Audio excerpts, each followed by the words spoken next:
நாடாளுமன்ற தேர்தல்கள், சட்டமன்ற தேர்தல்கள், உள்ளாட்சி தேர்தல்கள் என ஏராளமான தேர்தல்கள் தமிழக அரசியல் வரலாற்றை கடந்து சென்றிருக்கின்றன. ஒவ்வொரு தேர்தலும் ஏதோ ஒரு வகையில் மாநிலத்தை பரிணாம வளர்ச்சி அடைய செய்திருக்கிறது.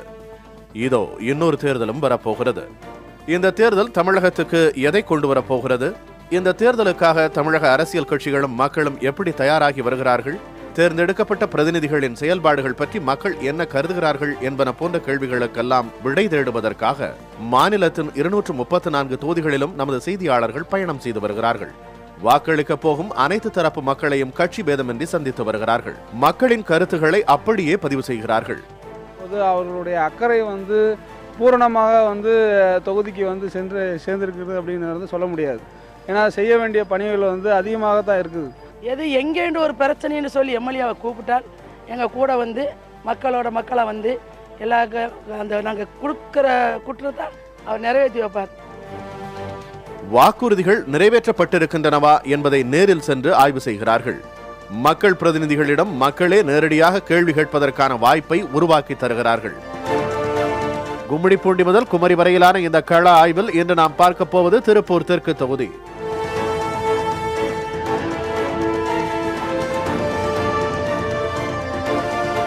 இந்த தொகுதியின் கள நிலவரத்தை நமக்கு தரப்போகிறவர் செய்தியாளர் சுரேஷ்.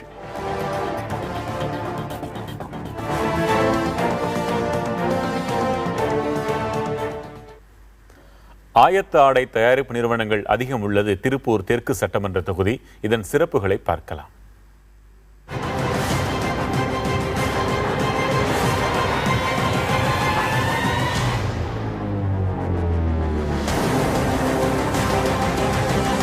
இரண்டாயிரத்து 8ஆம் ஆண்டில் மேற்கொள்ளப்பட்ட தொகுதி மறுசீரமைப்பு நடவடிக்கையின் போது உருவாக்கப்பட்டது திருப்பூர் தெற்கு தொகுதி. திருப்பூர் மாநகராட்சியின் 21 வார்டுகள் மற்றும் எஸ்நல்லூர் நகராட்சி ஆகியவற்றை உள்ளடக்கியது. சென்னையிலிருந்து 456 கிலோமீட்டர் தொலைவில் உள்ளது. சுதந்திர போராட்ட வீரர் திருப்பூர் குமரனின் நினைவகம் இந்த தொகுதிக்கு சிறப்பு சேர்க்கும் இடமாக உள்ளது. திருப்பூரின் முதன்மை பேருந்து நிலையமாக அறியப்படும் பழைய பேருந்து நிலையம், மாவட்ட ஆட்சியர் அலுவலகம், மாவட்ட அரசு மருத்துவமனை மற்றும் அரசு நிர்வாக அலுவலகங்கள் போன்றவை இத்தொகுதிக்குள்ளேயே உள்ளன. கல்லூரிகள் மற்றும் பள்ளிகள் நிறைந்த தொகுதியாகவும் உள்ளது திருப்பூர் தெற்கு. புகழ்பெற்ற பனியன் உற்பத்தி மற்றும் ஏற்றுமதி நிறுவனங்கள் நிறைந்துள்ள பகுதி இது. இதனால் வெளி மாவட்டங்களிலிருந்து ஏராளமான தொழிலாளர்கள் வந்து செல்லும் பகுதியாகவும் இருக்கிறது.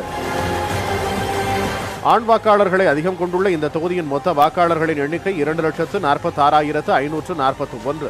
இதில் ஆண் வாக்காளர்கள் 1,26,409 பேர், பெண் வாக்காளர்கள் 1,20,105 பேர், மூன்றாம் பாலினத்தவர் 27 பேர்.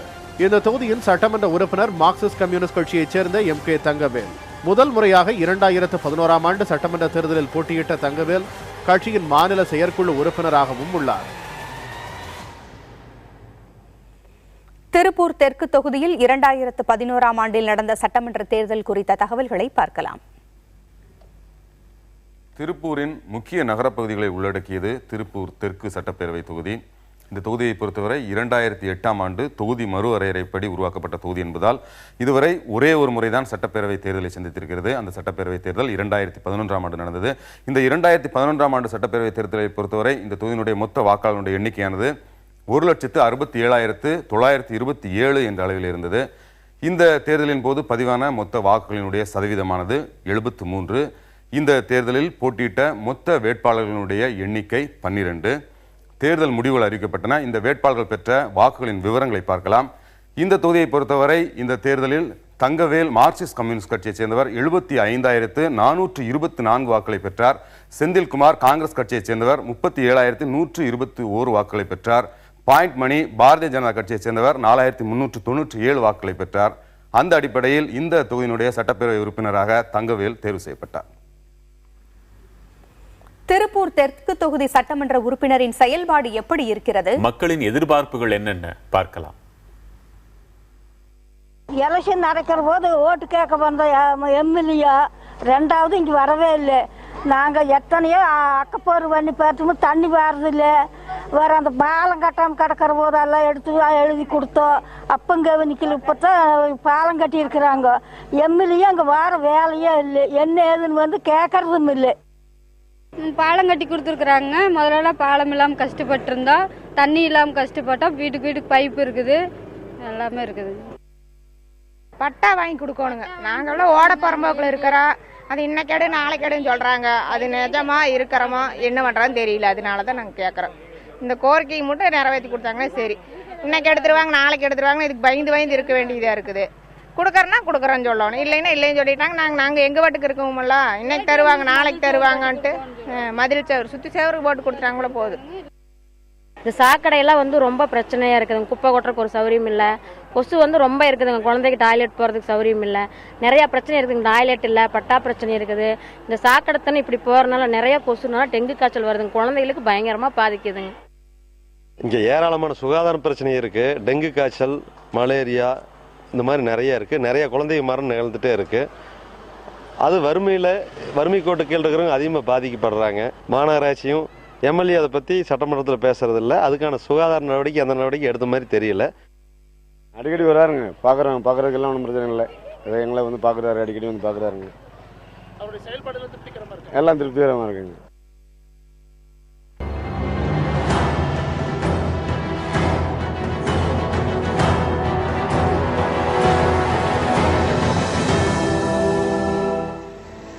மக்கள் தொகை நெருக்கம் அதிகமுள்ள தொகுதிகளில் ஒன்றான திருப்பூர் தெற்கு தொகுதி மக்கள் தங்கள் பிரச்சனைகளை தீர்க்க எடுக்கப்பட்ட நடவடிக்கைகள் குறித்து அறிந்து கொள்ளும் பொருட்டு கேள்விகளோடு சட்டமன்ற உறுப்பினரை சந்தித்தனர்.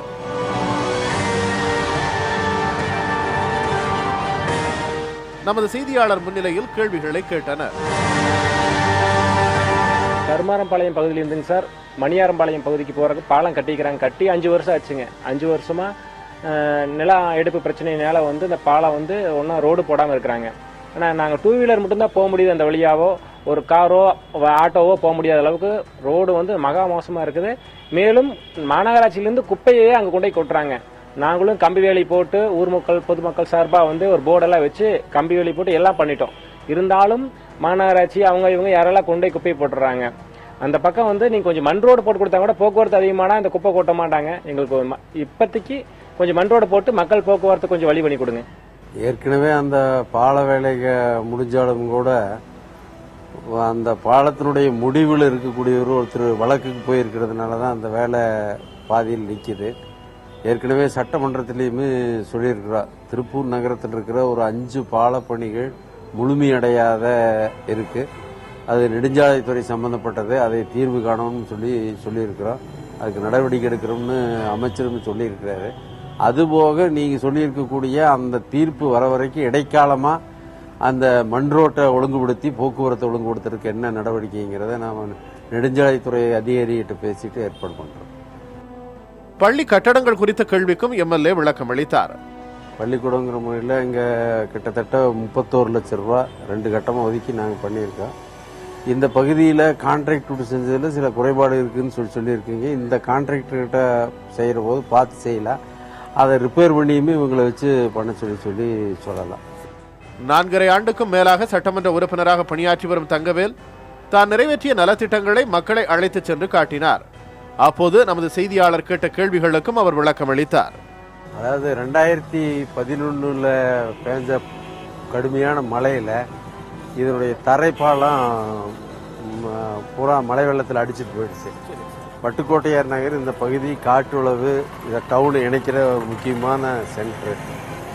கிட்டத்தட்ட 2 வருட காலம் இந்த பணிகள் எதுவும் மேற்கொள்ளாத மார்க்சிஸ்ட் கம்யூனிஸ்ட் கட்சியினுடைய நாடாளுமன்ற உறுப்பினர் டி.கே. ரங்கராஜனுடைய நிதியில் பெற்று ஒரு 42 லட்சம் ரூபாய்க்கு இந்த பாலத்தை கட்டினா 2013-14 நிதியில்.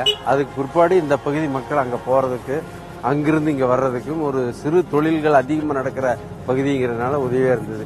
இதுக்கு பின்னால் தொடர்ந்து இந்த பாலத்தை கட்டிட்டு போராட்டம் நடத்துனதுனால தான் அங்கே ஒரு 4 பாலங்கள் கட்ட வேண்டியது ஆச்சு. அந்த 4 பாலமும் இந்த மழை வெள்ளத்தில் அடிச்சுட்டு போனது தான். சார், இப்போ இந்த பாலம் கட்டி கொடுத்ததுல உங்கள் பகுதியில் எந்த அளவுக்கு பயனுள்ளதாக இருக்கு நீங்கள் நினைக்கிறீங்க? இந்த பாலம் இதுதான் முதல்ல இந்த பகுதிக்கு போக்குவரத்தாக இருந்ததுங்க. இப்போ முதல்ல மழை இது அடிச்சு போனதையும் சுத்தமாக கட்டானதுன்னா பாலம் வந்ததுக்கப்புறம் தான் இந்த பகுதி எல்லாம் சிறப்பாக இருக்கு. இது வந்து நீங்கள் எவ்வளோ நாள் இந்த கோரிக்கையை வந்து சார்ட்ட சொல்லியிருந்தீங்க, அது வந்து எவ்வளோ சீக்கிரமாக உங்களுக்கு முடிச்சு கொடுத்தாங்க, அது எந்த அளவுக்கு பயனுள்ளதாக இருந்தது? இது இந்த நகராட்சியில் இந்த பாலத்துக்கூட கணக்கில் இல்லைன்னு சொல்லியிருந்தாங்க. அப்புறம் எம்பியோட நிதியில தான் இந்த பாலம் வந்து உருவாயிருக்கு. இந்த பாலத்தை கட்டுறதுல நீங்க எந்தெந்த சவால்களை சந்திக்க வேண்டியது சார்? சவால்கள் ஒன்றும் இல்ல. இந்த 2 பகுதியுமே வெவ்வேறு வார்டுக்கு சேர்ந்தது. அதனுடைய செயலாளர், இதனுடைய செயலாளர், ஆளுங்கட்சியினுடைய செயலாளர் வேறையா இருக்கிறதுனால பல பிரச்சனைகளை அதை சந்திக்க வேண்டியது வந்தது. சரிங்க சார். பரவலா வந்துட்டு நம்ம தொகுதியில சொல்லக்கூடியது என்னன்னா, நீங்க வந்து ஆளுங்கட்சியை சேர்ந்தவர் இல்ல அப்படிங்கறதுனால உங்களுடைய நலத்திட்டங்களை வந்துட்டு இம்ப்ளிமெண்ட் பண்றதுலயும் மக்களுடைய கோரிக்கைகள் நீங்க கொண்டு போறதுலயும் சில இடர்பாடுகள் நீங்க சந்திக்கிறத தொகுதி மக்களை பரவலா சொல்றாங்க. இதை பத்தி நீங்க என்ன நினைக்கிறீங்க? இல்ல அதாவது பொதுவா வந்து மாநகராட்சிகளுக்கு மாநில அரசே நிதி ஒதுக்கிறது இல்லை. அந்த ஒதுக்கப்படுகிற நிதியை ஃபைட் பண்ணி பெறப்படுது. உதாரணமா அந்த 4 பாலம் எம்எல்ஏ நிதியோ அல்லது மற்ற நிதியிலோ அல்ல, நகராட்சியினால செய்யப்பட்டது. அதை ஃபைட் பண்ணி பண்ணியிருக்கிறோம். கேட்கணும், அதுக்கு ஜனங்களுடைய ஆதரவும் இருக்கிற போது செய்யப்படுது. இப்போ உங்க தொகுதி எம்எல்ஏ தங்கவேல் சார் இருக்காரு. இவருடைய செயல்பாடுகள் உங்களுக்கு திருப்திகரமா இருக்கா? நீங்க வந்து எந்த அளவுக்கு இந்த தொகுதி பகுதியில் வந்து நீங்க வந்து பயனுள்ளதா நீங்க நினைக்கிறீங்க? தொடர்ச்சியாக தெற்கு தொகுதி எம்எல்ஏ வந்து பகுதிகளுக்குள்ள சுற்றுப்பயணம் வர்றது, மக்களுக்கான குறைகள் கேட்கறதுங்கிறதும், அலுவலகங்களுக்கு போனால் எளிதாக சந்திக்கக்கூடிய ஒரு எம்எல்ஏவா மிச்ச எம்எல்ஏகளோட இவரை சீக்கிரம் சந்திக்கிறதுக்கான ஏற்பாடுகள்ங்கிறது இருக்குது. அதே மாதிரி இந்த கோயில்களுக்கு போகிற கடிதம், மருத்துவமனைக்கான கடிதங்கிறது வேற எம்எல்ஏ அலுவலகங்களை தர்றாங்களாங்கிறது எனக்கு தெரியறதில்ல. வேற தொகுதியிலிருந்து கூட இந்த தொகுதியில் வந்து வாங்கிட்டு போகிறதுக்கான சூழல் கூட இருக்குது. ஏன்னா நிறைய பக்கம் இருந்து வந்து வாங்கிட்டு போகிறாங்க அப்படிங்கிறது.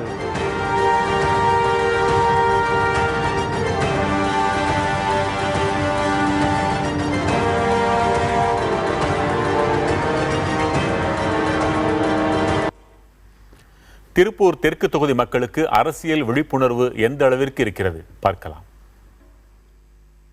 திருப்பூர் மாவட்டத்தில் மொத்தம் எத்தனை தொகுதிகள் இருக்குண்ணா?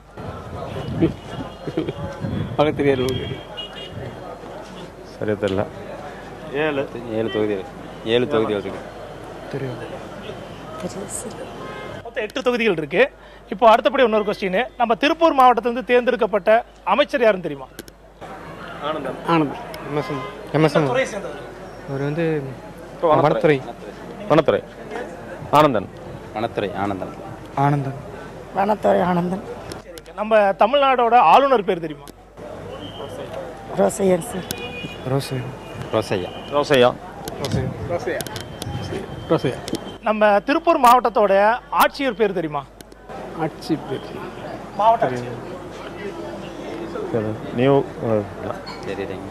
கோவிந்தராஜ். லேடிஸ் பேர் என்னன்னு தெரியல சார். கோவிந்தராஜ் முன்னாடி இருந்தாரு, இப்ப இருக்கிறது வந்து ஜெயந்தி. ஆமா.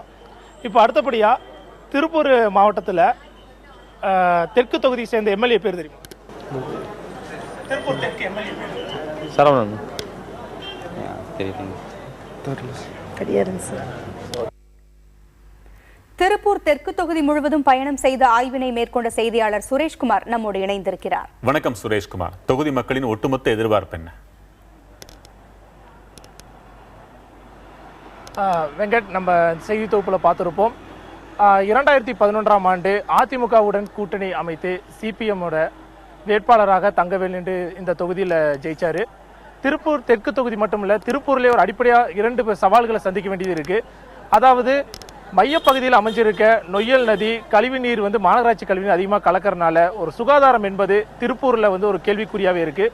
அடுத்தபடியாக தண்டவாளம் என்பது நகரின் மையப்பகுதியிலே செல்வதனால திருப்பூர் வடக்கு மற்றும் தெற்கு பகுதிகளை இணைக்கக்கூடிய அந்த பாலங்கள் என்பது மிக குறைந்த அளவே இருப்பதனால போக்குவரத்து நெரிசல் அதிகமாக இருக்கிறது. இந்த 2 பிரச்சனைகளுக்கும் திருப்பூர் தெற்கு தொகுதியும் வந்து விதிவிலக்கு அல்ல. அது மட்டுமல்ல, 21 மாநகராட்சி வார்டு பகுதியில் உள்ளடக்கிய ஒரு மாநகராட்சி வார்டு பகுதிகளை மட்டுமே மையமாக வைத்திருக்கக்கூடிய ஒரு தொகுதியாக திருப்பூர் தெற்கு தொகுதி இருக்கிறதுனால அந்த திருப்பூர் தெற்கு தொகுதியை பொறுத்தளவுக்கு அந்த சுகாதாரத்தாலையும் அடிப்படை வசதிகள் இன்மையும் போக்குவரத்து நெரிசலாலையும் மக்கள் அதிகப்படியான சிரமங்களுக்கு ஆளாகிறது அடிக்கடி இங்கே ஒரு நிகழ்வாகவே காணப்படுகிறது. இதற்காக மக்கள் பல போராட்டங்களை நடத்தி வருவது திருப்பூரில் சகஜமாக இருந்து வந்தாலும் இது 2009ஆம் ஆண்டு மாவட்டமாக அறிவிக்கப்பட்ட பிறகு முதல் முறையாக 2011 சட்டமன்ற தேர்தலில் இந்த திருப்பூர் தெற்கு தொகுதி தேர்ந்தெடுக்கப்பட்டு தங்கவேல் அவர்கள் எம்எல்ஏவாக பதவியேற்றார். அதாவது இந்த திருப்பூர் தெற்கு தொகுதியை பொறுத்தளவுக்கு மறுசீரமைப்பு செய்யப்பட்ட முதல் தொகுதி, அதாவது மறுசீரமைப்பு செய்யப்பட்டு முதல் சட்டமன்ற தேர்தலை சந்திக்கிறது. அதனால மக்களுக்கு வந்துட்டு இது அதிகப்படியான தேவைகள் இருக்கிற சூழ்நிலை இந்த 4.5 ஆண்டுகள் அந்த தேவைகள் பூர்த்தி செய்யப்பட்டதா என்று நாம் பார்த்தோமேனால் அது முழுமையாக இல்லை என்பதை சொல்ல முடியும். அது மட்டும் இல்ல, எம்எல்ஏ தங்கவேலை பொறுத்தளவுக்கு சகஜமாக தொகுதி மக்களை சந்திக்கக்கூடிய ஒரு நபராக இருந்து வந்தாலும் அவருடைய தொகுதி வார்டுகள் எல்லாமே அதிமுக கவுன்சிலர்கள் அதிகப்படியாக இருக்கிறாங்க. அதனால அவர் அந்த நலத்திட்டங்களை கொண்டு செல்வதில் சிக்கல் இருப்பதாக தொகுதி மக்களை பலர் நம்மிடையே சொல்லியிருந்தாங்க. இருந்த போதிலும் அவரை பொறுத்தளவுக்கு அவரோட நிதியை நான் முறையாக செலவிட்டு தொகுதி மக்களுக்கு என்னால் முடிஞ்ச செய்து வருகிறேன். அது மட்டுமல்ல, சட்டமன்றத்தில் நான் தொகுதிக்கு தேவையானதை நான் கேட்டு பெற்று தருகிறேன் என்று சொல்லி வருகிறார்.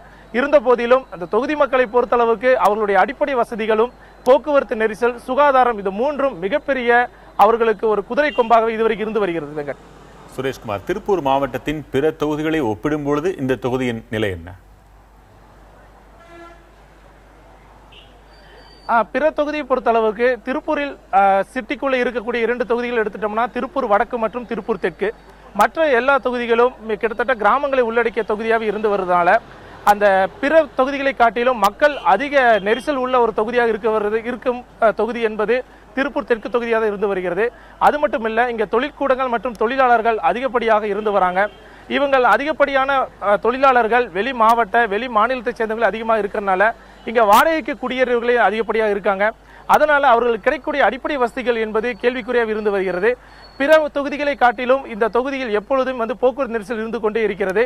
மேலும் பிற தொகுதிகள் கிராமங்களை ஒட்டியே இருப்பதால் அங்க இருக்கக்கூடிய அந்த சுகாதாரம் கூட இந்த திருப்பூர் தெற்கு தொகுதியில் நாம் எதிர்பார்க்க முடியாத சூழலை இருந்து வருகிறது. வெங்கட்.